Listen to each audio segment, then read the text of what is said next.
한 주간 잘 지내셨습니까? 오늘도 다시 또 비가 와서 장마가 와서 많이 꿉꿉하고 더운데요. 여러분 신앙이 이렇게 지치고 나른해지고 나태해질 때 다시금 여러분의 신앙을 주님의 말씀으로 회복하는 여러분 되기를 간절히 바랍니다. 오늘 아침에도 말씀을 다시 한번 상고하고 준비하면서 매주 드리는 예배가 참 너무 똑같구나라는 생각을 갑자기 들었습니다.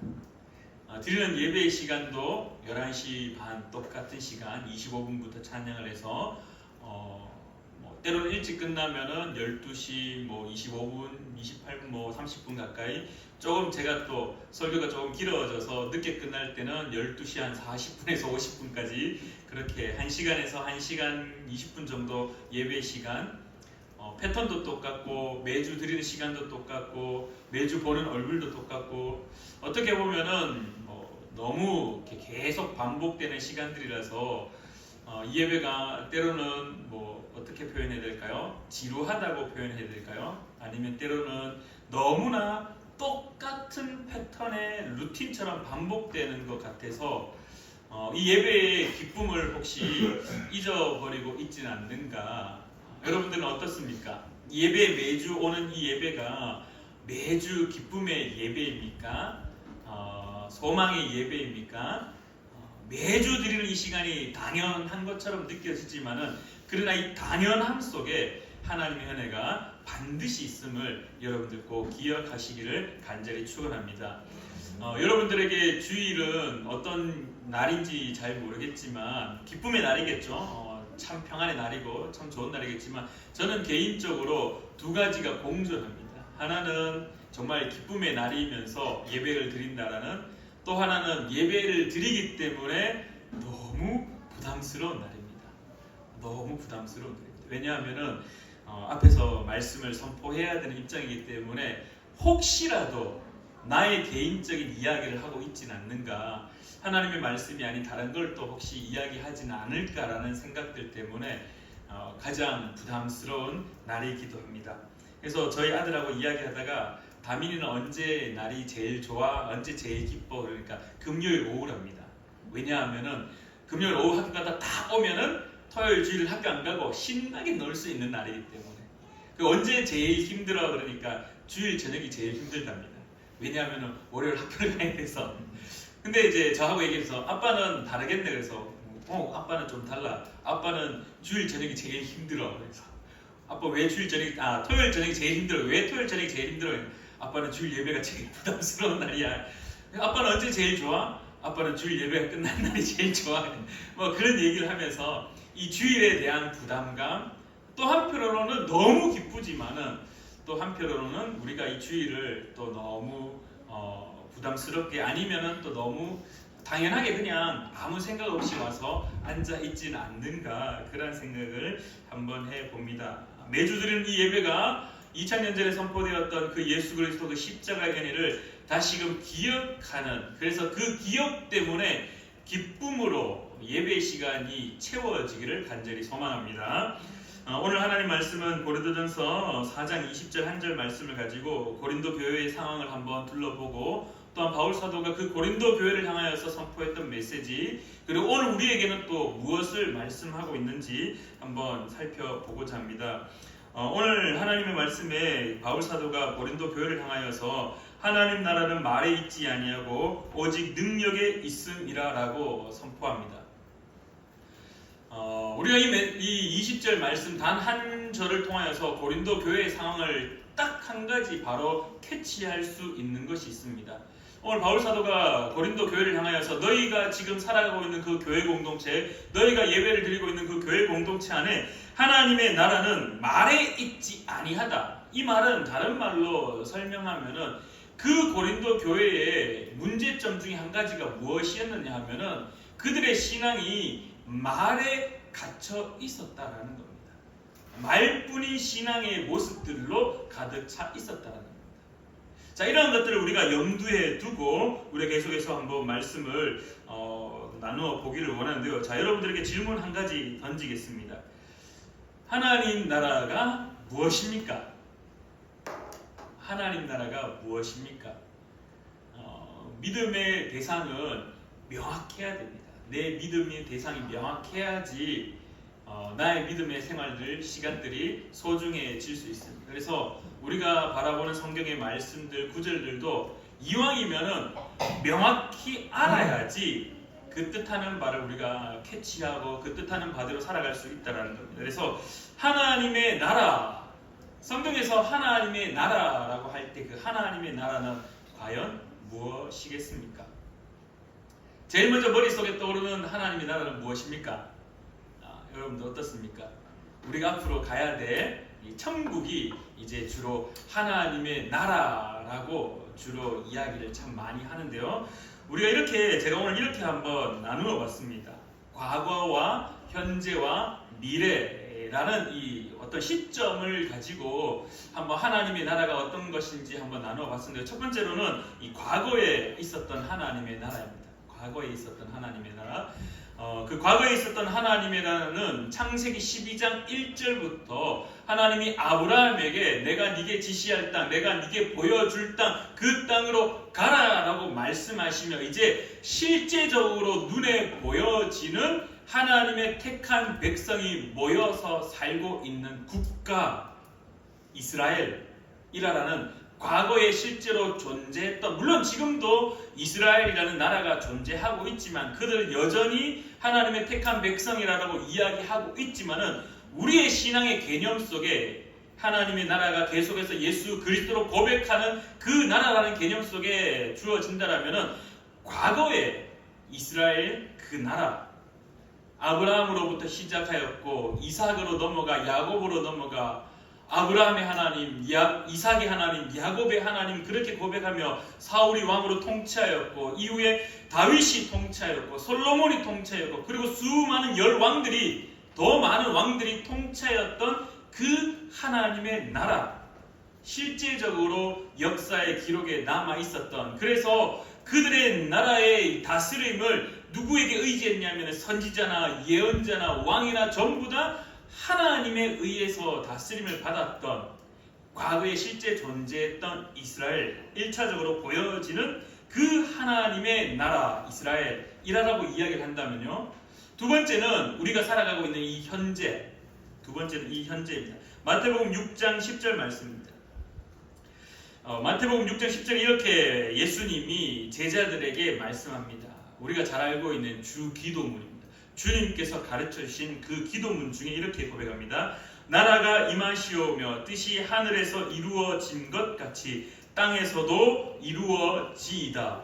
그래서 어떻게 보면은 하나님의 나라라고 했을 때 현재형으로는 지금 하나님이 우리 가운데 그 뜻하심이 이루어지는 땅, 그래서 이 시대, 지금 우리가 살아가고 있는 이 세계 역시 하나님의 다스림이 있는 하나님의 나라라고 그렇게 고백할 수 있다라는 겁니다. 오늘 우리가 살아가는 이 땅 역시 하나님의 나라라고 말할 수 있습니다. 그 다음에 이제 세 번째는 우리가 제일 먼저 하나님의 나라라고 했을 때 떠올렸던 그 이미지, 바로 천국의 이미지인데요.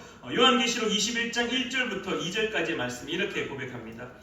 또 내가 새 하늘과 새 땅을 보니 처음 하늘과 처음 땅이 없어졌고 바다도 다시 있지 않더라. 또 내가 보매 거룩한 성 새 예루살렘이 하나님께로부터 하늘에서 내려오니 그 준비한 것이 신부가 남편을 위하여 단장한 것 같더라. 아멘.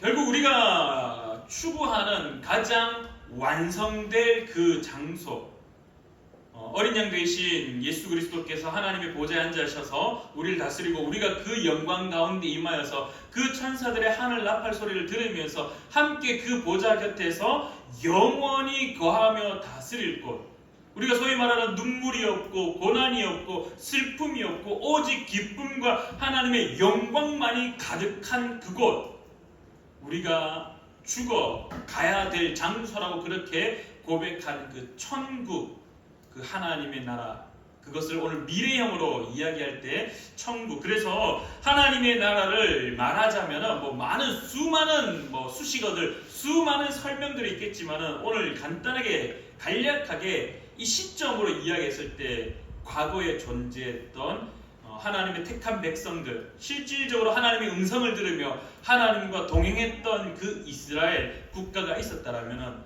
지금 현재 우리가 살아가고 있는 이 땅에 하나님의 뜻이 하늘에서 임한 것 같이 땅에서도 이루어진다는 우리가 살아가고 있는 이 시점에 하나님의 나라, 그리고 마지막으로 우리가 영원히 머물 곳, 우리가 앞으로 가서 영원히 예수 그리스도와 함께 부활의 몸으로 그분과 함께 살아가야 될 그곳 천국을 말한다라는 것입니다.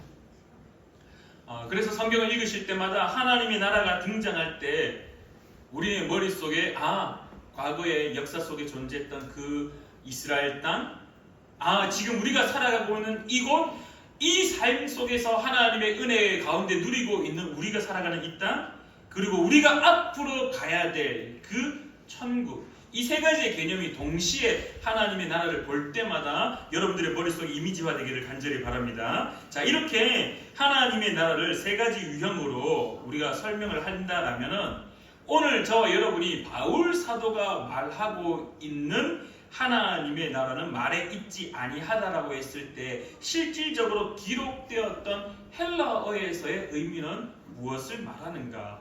우리 한 번 더 살펴보고자 합니다. 여러분들 하나님의 나라라는 말을 이 헬라어로 많이 아마 들어보셨을 겁니다. 제가 예전에 설교를 한 적도 있으며 그래서 들으면은 그 단어라고 떠오르실 겁니다. 바로 바실레이아라는 단어입니다. 바실레이아라는 단어인데요. 근데 이 단어의 이제 그 의미, 그 단어의 뜻을 우리가 살펴보면은 이 단어의 뜻은 어떤 뜻을 가지고 있냐 하면은 어떤 지역을 의미하기보다는 이 다스리다라는 말로 설명됩니다. 다스리다, 통치하다라는 말이 바실레이아입니다. 바실레이아. 우리는 국가라는 말로 바실레이아, 하나님의 나라, 어떤 보여지는 어떠한 영역, 어떠한 장소, 어떤 지역의 개념으로 하나님의 나라라는 것을 머릿속에 염두해 두고 있다라면은 실질적으로 바울 사도가 이 바실레이아라고 하나님의 나라, 이 헬라어를 썼을 때 그 의미는 이 지역에 국한되어서 한정적인 모습을 가진 것이 아니라 지역보다는 다스립니다. 더 쉽게 표현하면은 누가 다스리느냐?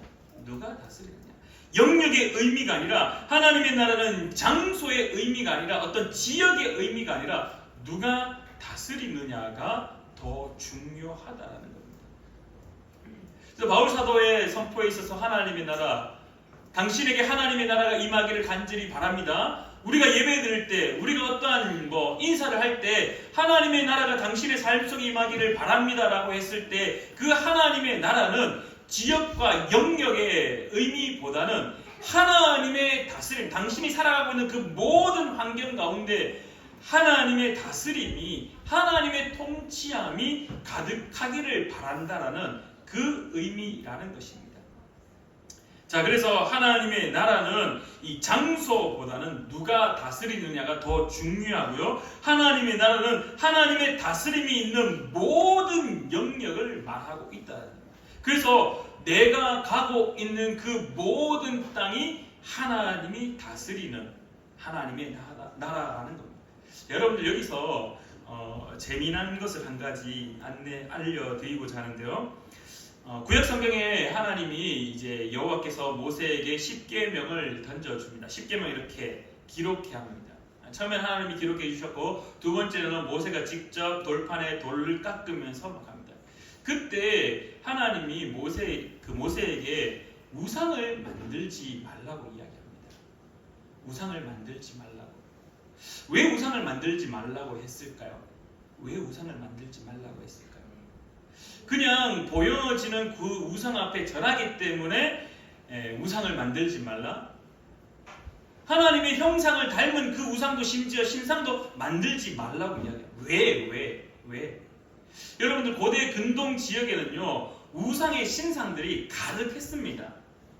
왜 우상의 신상들이 가득했냐 하면은 그 이방의 신들이 다스리는 장소를 어떻게 표현했냐 하면은 그 신상을 딱 세움으로 그 신이 다스리는 땅은 여기다라고 제한 영역을 두었다라는 겁니다. 고대 근동의 이방의 신들은 모든 땅에 다 임하여서 다 다스릴 수 있는 신이 아니라 고대 근동의 신들은, 이방의 신들은 우리가 알고 있는 바알이라는, 아세라라는, 말뚝이라는 이러한 신들은 영역이 있었다는 겁니다. 자신들이 다스릴 수 있는 지역이 제한되어 있었다는 겁니다. 그래서 그 제한을 풀기 위해서 어떻게 했냐면은 바알의 신상을 만들어서 또 다른 지역에 갖다 두었다는 겁니다. 자, 쉽게 말하면은 제 이름을 써서 좀 표현하겠습니다. 최기석이라는 신이 있습니다.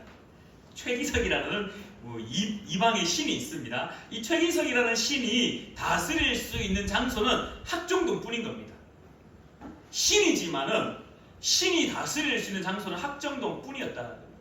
근데 이제 태전동에 살고 있는 사람이 학정동에 놀러와 보니 최기석이라는 신이 있는데 저 최기석이라는 신이 참 잘 다스리네?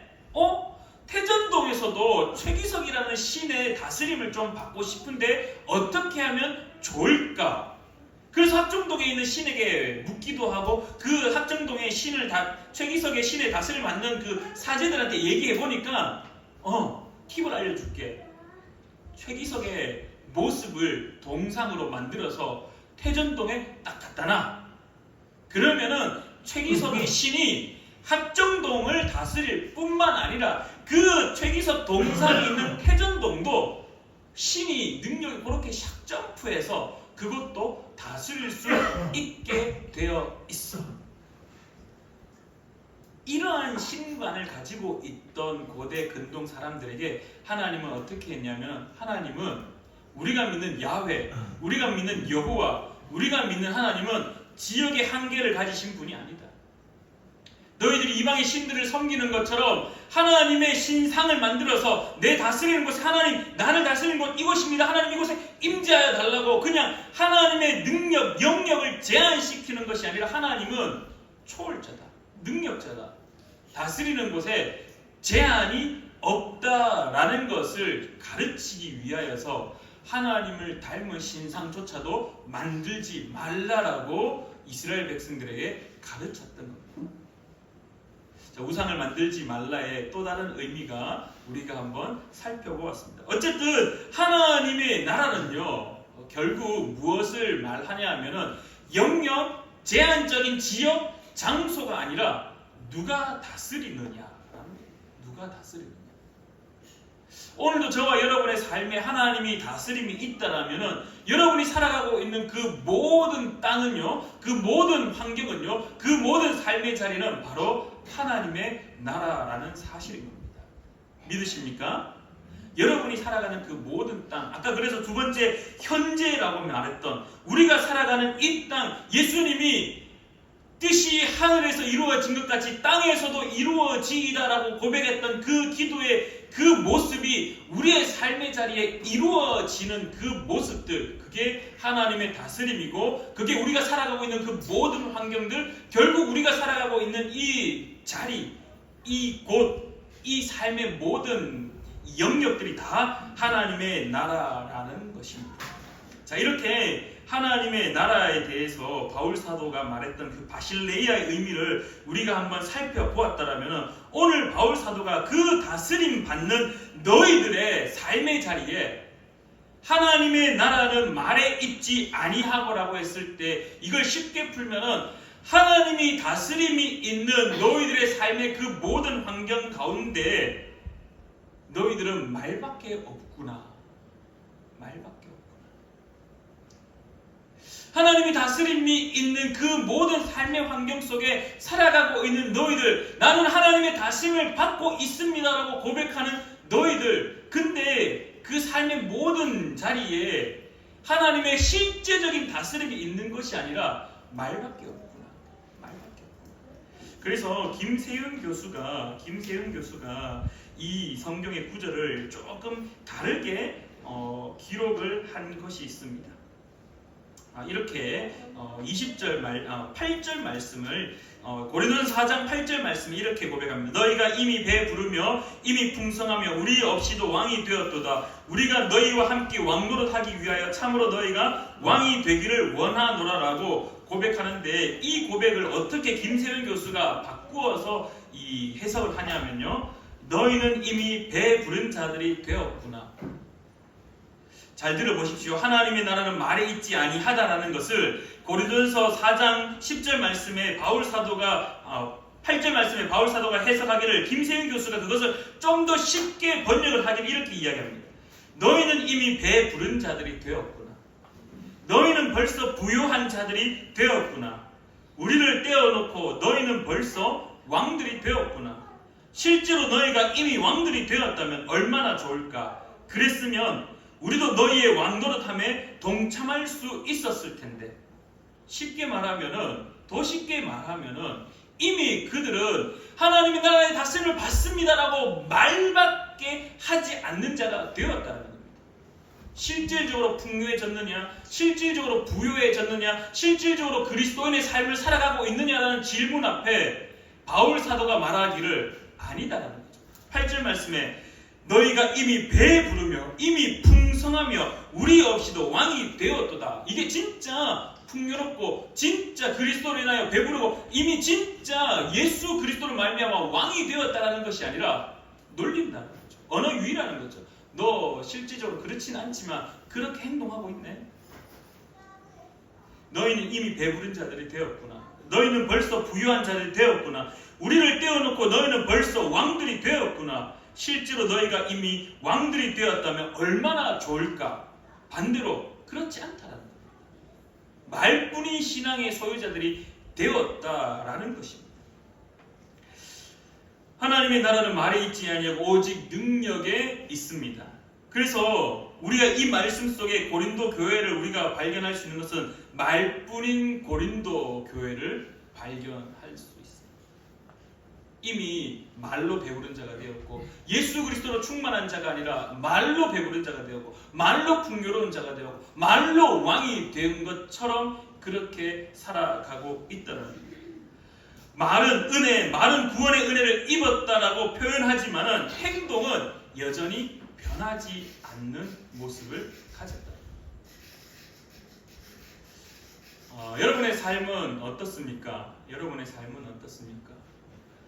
그리스도인들에게 있어서 가장 문제점 중에 한 가지를 뽑자면요, 바로 고린도 교회가 경험했던 그것과 동일한 것입니다. 우리가 2000년 전에 예수 그리스도의 은혜로 말미암아 구원함을 얻었습니다. 구원함을 얻었습니다. 근데 우리의 삶은 여전히 옛것을 따르는 삶의 모습을 가지고 있다는 겁니다. 여러분들 혹시 소돔과 고모라 이야기 혹시 잘 아시나요? 창세기 19장 23절에서부터 28절까지 말씀해 보면은 소돔과 고모라 땅의 이야기가 나옵니다. 아브라함이 하나님께 기도하죠. 하나님, 저 소돔 땅에 조카 롯이 있는데요, 좀 살려주십시오. 축약해서 살려주십시오. 100명이 있으면 어떻게 하겠습니까? 50명이 있으면 어떻게 하겠습니까? 막 이렇게 해가지고 결국 조카 롯을 살리기 위하여서 기도하고 하나님이 그 음성에 응답하여서 조카 롯을 구출해내게 됩니다. 하나님의 사자를 통해서 새벽에 구출해냅니다. 급하게 막 나갑니다. 조카 롯과 그의 아내들, 그의 딸들 데리고 급하게 그 소돔 땅에서 나옵니다. 근데 우리가 잘 알고 있듯이 19장 17절에 돌아보거나 들에 머물지 말고 산으로 도망하여 멸망함을 면하라라고 하나님의 사자가 조카 롯에게 이야기를 하였습니다. 그럼에도 불구하고 누가 돌아보게 됩니까? 누가 돌아보게 됩니까? 롯의 아내가 뒤를 돌아보게 됩니다. 26절에 롯의 아내가 뒤를 돌아보게 되고 결국 그녀는 이 소금 기둥이 되면서 생애를 마감하게 됩니다. 소금 기둥이 된 이유에 대해서 많은 신학적인 논쟁들도 있고 이야기들도 있지만 오늘 이 고린도전서의 말씀을 가지고 우리가 한번 살펴보면요, 구원의 은혜가 선포되었습니다. 구원의 은혜가 선포되었습니다. 우리가 살아갈 수 있는 유일한 길이요 소망이신 예수 그리스도의 은혜가 선포되었고 그것이 우리 가운데 임하였습니다. 근데 그것대로 살아가야 됨에도 불구하고 결국 옛것이 그리워졌다라는 것입니다. 구원의 소망을 선포함 받았습니다. 롯의 가정이 구원의 은혜를 입게 됩니다. 소돔과 고모라 땅에 유황불이 떨어지는 심판의 날이 선포되었습니다. 하지만 롯의 가정은 구원의 은혜를 입어서 그 소돔의 땅에서 도망 나왔습니다. 구출받았습니다. 은혜를 입었습니다. 그러면서 하나님의 사자가 절대로 뒤를 돌아보지 말아라고 이야기합니다. 그 심판의 것이 무섭고 두려웠고 공포이기 때문에 보지 말라의 의미도 있겠지만 또 다른 한편의 의미에서 그거 왜 그리워해? 나의 다스림을 받는다면서, 너 나의 은혜를 받았다면서, 너 나에게 구원의 영향력 속에, 나의 다스림 속에, 나의 바실레이아 하나님의 나라 가운데 임하고 그 가운데 살겠노라고 작정했다면서, 근데 왜 뒤를 돌아보며 그것을 그리워해? 결국 롯의 아내는 그 뒤를 돌아보므로 자신의 삶이 그냥 끝나버렸어. 소금 기둥이 되면서 그의 세계가 끝나버렸다. 오늘 살아가고 있는 저와 여러분들에게 바울 사도는 계속해서 선포합니다. 구원의 은혜는 선포되었어. 하나님의 나라는 선포되었어. 하나님의 나라는 우리가 살아가고 있는 땅 가운데 임하였어. 하나님의 다스림이 당신의 삶 속에 있어. 고린도 교회의 문제점. 근데 왜 너희들은 말뿐이니? 왜 너희들은 말뿐이니? 너희들은 왜 이미 배불렀다라고 이야기하니? 너희는 이미 풍요롭다고 이야기하니? 너희는 이미 왜 왕이 되었다라고 이야기하니? 예수님은 자기 십자가를 지고 계속해서 제자가 되기 위하여 걸어오라라고 이야기하고 바울 사도는 십자가 그 도 앞에 계속해서 엎드리라라고 이야기하고 운동선수와 같이 낙심되지 않도록 계속해서 달려가라라고 이야기하고 표대를 향하여 멈추지 말고 달려가라라고 이야기하고 계속 그리스도의 성화되어 가는 과정 가운데 살아가라라고 몸부림치라라고 말하는데 그렇게 행동하라라고 이야기하는데 왜 너희들은 말뿐이니? 왜 너희들은 말뿐이니? 그래서 말뿐인 고린도 교회를 향하여서 바울 사도가 다시 한번 선포합니다. 하나님 나라는 말에 있지 아니하다. 너희들이 입술의 말에 있지 아니해. 오직 능력에 있다. 이 능력은 실제로 일어나는 겁니다. 능력은 단순히 파워, 힘, 그냥 뭔가를 물리칠 수 있는 그냥 어떤 보여지지 않는 어떤 허상과 같은 파워, 그게 아니라 오늘 바울 사도가 말하는 능력은 실제로 나타나는 겁니다. 실제화 일어나야 되는 겁니다. 그것을 우리가 이렇게 표현합니다. 하나님의 나라의 능력은 말씀의 실제화입니다. 말씀의 실제화. 오늘 우리가 읽었던 고린도전서 4장 10절 이후에 이렇게 말뿐인 고린도 교회를 위하여서 누구를 파송하냐 하면은 디모데를 파송합니다. 디모데. 이 디모데를 파송할 때 이 디모데를 향하여서 바울이 목회 서신서, 우리가 잘 알고 있는 디모데 전서와 디모데 후서를 말하며 그 디모데에게 무엇을 가르쳤는지 우리가 한번 살펴보면은 하나님의 능력의 실제의 모습을 어떤 것인지 우리가 잘 알 수 있습니다. 디모데후서 3장 14절 말씀입니다. 그 이후부터 제가 계속 읽어보겠습니다. 디모데후서 3장 14절 말씀에 그러나 너는 배우고, 너는 이 디모데입니다. 디모데. 너는 배우고 확신한 일에 거하라. 쉽게 말하면은 하나님의 능력을 실제화하라는 겁니다. 디모데에게도 실제화해라. 너는 내가 누구에게 배운 것을 알며 또 어려서부터 성경을 알았나니 성경은 능히 너로 하여금 그리스도 예수 안에 있는 믿음으로 말미암아 구원에 이르는 지혜가 있게 하느니라. 실질적으로 막 일어난다라는 거죠. 모든 성경은 하나님의 감동으로 된 것으로 교훈과 책망과 바르게 함과 의로 교육하기에 유익하니 이는 하나님의 사람으로 온전하게 하며 모든 선한 일을 행할 능력을 갖추게 하려 함이라. 아멘. 바울 사도가 디모데에게도 말씀, 하나님의 능력, 그것을 실제화해야 되는데 그것은 어디에서부터 나오느냐? 말씀에 있다. 말씀. 디모데를 소개하는 성경 구절이 참 많습니다. 사도행전 16장에도 등장하고 디모데 전서 후서에서도 바울이 디모데를 향해서 계속 소개하는 말이 나오는데요. 이 디모데는 어렸을 때부터 유니게 어머니로부터 엄청나게 신앙교육을 잘 받은 청년입니다. 잘 받은 청년입니다. 그래서 누가 봐도 이 디모데는 모범 청년이었고 누가 봐도 신앙적으로 흠잡을 데 없는 청년이었습니다. 그래서 믿음으로 낳은 아들 디모데를 고린도 교회에 파송할 정도였으니까 얼마나 그가 반듯하고 신앙적으로 모범적이었겠습니까? 그런데 그에게 다시 한번 바울 사도가 이야기합니다. 그러나 너는 배우고 확신한 일에 거하라. 이미 성경에 능통하고 이미 성경에 바르고 이미 성경에 대해서 잘 알고 있는 사람이었지만 그럼에도 불구하고 계속해서 디모데에게 이야기합니다. 동일하게 이야기했던 거죠. 하나님의 나라는 말에 있지 아니하고 능력에 있다. 그 능력은 어디에서 오느냐? 디모데야 기억해라. 너는 배우고 확신한 일에 거하라. 너는 내가 누구에게서 배운 것을 알며 또 어려서부터 성경을 알았나니 성경은 능히 너로 하여금 그리스도 예수 안에 있는 믿음으로 말미암아 구원에 이르는 지혜가 있게 하느니라. 모든 성경은 하나님의 감동으로 된 것으로 교훈과 책망과 바르게 함과 의로 교육하기에 유익하니 이는 하나님의 사람으로 온전하게 하며 모든 선한 일을 행할 능력을 갖추게 하려 함이라. 사랑하는 우리 푸른나무교회 성도님들, 하나님의 나라는 말에 있지 않습니다. 하나님의 나라는 능력에 있습니다. 그 능력은 어디에서 오느냐? 말씀에서 온다는 거죠. 그래서 저와 여러분이 오늘 이렇게 이야기하기를 원합니다. 말씀이 나의 삶의 실제와 구체화 되기를 간절히 축원합니다. 그냥 머릿속에 기억되어져 있는 말씀, 읽으면 눈에 들어오는 말씀, 그러한 책의 글귀, 이 텍스트 아니죠. 오늘 바울 사도가 이야기하는 것은 글귀에서 끝나는 것이 아닙니다. 말에서 끝나는 것이 아닙니다. 듣는 거에서 끝나는 것이 아닙니다. 실제화하라는 겁니다. 실제로 존재하게 만들어라는 거죠. 구체화, 내 삶에 나타나는 모습으로 드러내라는 거죠. 그래서 저는 여러분들에게 당부합니다. 오늘 저에게도 당부하는 말이 있습니다. 말씀을 읽으십시오. 말씀을 읽고 그 말씀대로 살기로 작정하십시오. 그리고 행동하십시오. 기본입니다. 너무나 기본입니다. 근데 잘 안 됩니다. 너무나 기본입니다.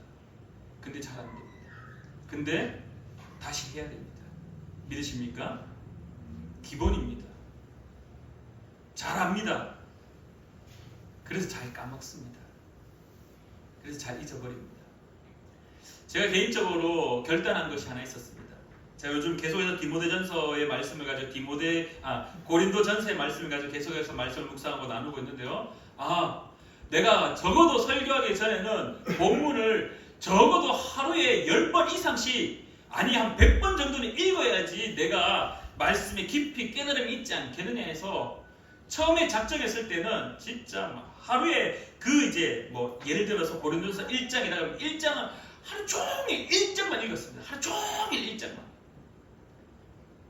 근데요, 참 부끄럽게도 시간이 지나면 지날수록 머릿속에는 그렇게 해야지, 아침에 눈 뜨면 오늘도 고린도전서 읽어야지, 눈 뜨면 읽어야지 하지만 왜 그리 핑계거리가 많은지요?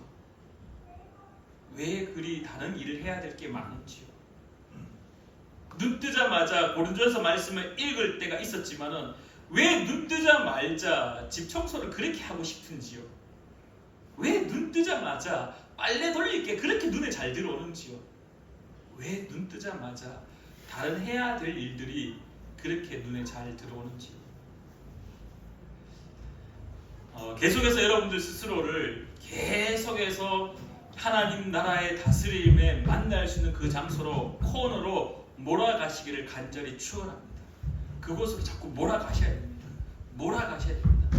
말씀을 읽어야 된다는 그곳으로 계속해서 몰아가십시오. 그리고 그 말씀대로 살기로 계속해서 작정하십시오. 힘들고 어렵고 그게 실패되더라도 포기하지 마시고 계속 작정하십시오. 그리고 행동하기를 위해서 몸부림치십시오. 때로는 실패하더라도, 때로는 넘어지더라도, 때로는 그게 포기하고자 하는 마음이 들지라도. 어제 방송을 이렇게 보다가 유재석하고 그 황정민이라는 영화 배우가 대화하는 장면을 봤습니다. 그래서 황정민 그러면은 이제 연예계에서 술 마시기로 주당으로 엄청 소문난 사람이라는 겁니다. 근데 그 소문난 그 사람이 최근에 금주를 시작했다. 술을 끊은 지가 조금 되었다. 그래서 처음에는 술을 끊었을 때는 이 친구들이 이제 늘 술을 마시는 사람이니까 계속해서 친구들이 연락 와서 오늘 뭐 하니, 뭐 약속해서 부어라 뭐 하다가 이제 내가 술을 안 마신다라는 이야기가 점차 소문이 나니까 어떻게 되었느냐? 예를 들어 100명의 친구가 있었다라면은, 술을 마시던 100명의 친구가 있었다라면은 처음에는 한 10명 정도 줄어들더니 시간이 지나면서 그 술을 좋아하고 같이 즐기던 친구들이 다 사라지고 없더라는 겁니다. 그래서 결국은 가정에 자녀를 챙기고 가정에 충실할 수 있는 시간적 여유가 생겼다라고 이야기를 하는데요. 근데 문득 저는 이런 생각이 드는 겁니다. 신앙도 마찬가지구나. 신앙도 마찬가지구나. 유재석하고 황정민하고 대화하면서 이제 참 재미없겠네요. 술을 마시던 그 즐거움이 이제는 마시는 친구가 아무도 없으니까 참 재미가 없겠네요 라고 했지만, 황정민은 또 다른 재미와 또 다른 행복을 찾았다. 근데 그 술 마시던 때보다 지금 하고 있는 또 다른 행복이 더 행복하고 또 즐겁다라고 그렇게 이야기했습니다. 그리스도인들이 구원의 은혜를 경험하고 나서 나는 예수 믿는 사람이야. 말로 막 다 떠벌리고 다녔지만은 실질적으로 행동하지 못한 그런 모습이면요, 결국 저 사람은 그래 저것밖에 안 돼. 에이 저 말뿐인 사람, 에이 저거 뭐 행동하지 못하는 사람. 근데 황정민이 내가 술을 끊겠다라고 말한 뒤에 그게 소문이 나서 실질적으로 그 행동을 하니까 그냥 술을 마시도록 원하는 사람들이 다 떠나가 버리고 또 다른 황정민의 새로운 삶이 만들어졌듯이, 오늘 우리 그리스도인들에게 있어서 옛것에 대한 그리움들, 그것을 나는 이제 하지 않겠노라, 나에게 구원의 은혜가 선포되었노라, 이제 그것에서 떠나겠노라 라고 작정하셨다면, 그 은혜가 선포되었다면 이제 그것에서 멀어져 가기를 간절히 축원합니다. 그 멀어져 가는 삶의 그 방법이 오늘 저는 여러분들에게 말씀의 실제화라는 겁니다. 말씀을 읽으십시오. 그리고 그것대로 살기로 작정하십시오. 그리고 그것대로 살기로 작정하셨다면 이제 행동하시기를 간절히 축원합니다. 기도하겠습니다. 참 좋으신 하나님 아버지, 그리스도인으로서 산다라는 것, 하나님 나라의 다스림을 받는다라는 것, 나의 삶의 자리에 하나님 나라가 임한다라는 것, 하나님이 나를 다스린다라는 것, 그것이 말로만 끝나지 않도록 주님 도와주시옵소서. 고린도 교회가 말뿐이었고 고린도 교회가 말밖에 하지 않는 그들의 모임 가운데 바울 사도가 하나님 나라는 말에 있지 아니하고 오직 능력에 있다라고 말하며, 그 하나님의 은혜가 삶의 자리에서 실제화되어지고 구체화되어져라라고 가르치는 모습을 오늘 우리가 바라봅니다. 사랑하는 우리 푸른나무 교회 성도님들의 그리스도인의 삶이 실제화되기를 간절히 바랍니다. 구체화되어지기를 주님 도와주시옵소서. 그 말씀을 읽을 때마다 그 말씀대로 살기로 작정하고 그 말씀대로 살고자 이제 행동하는 사랑하는 우리 푸른나무교회 성도님들 될 수 있도록 주님 도와주시옵소서. 오늘도 함께하여 주심에 감사드리며 예수님의 이름으로 기도드리옵나이다. 아멘.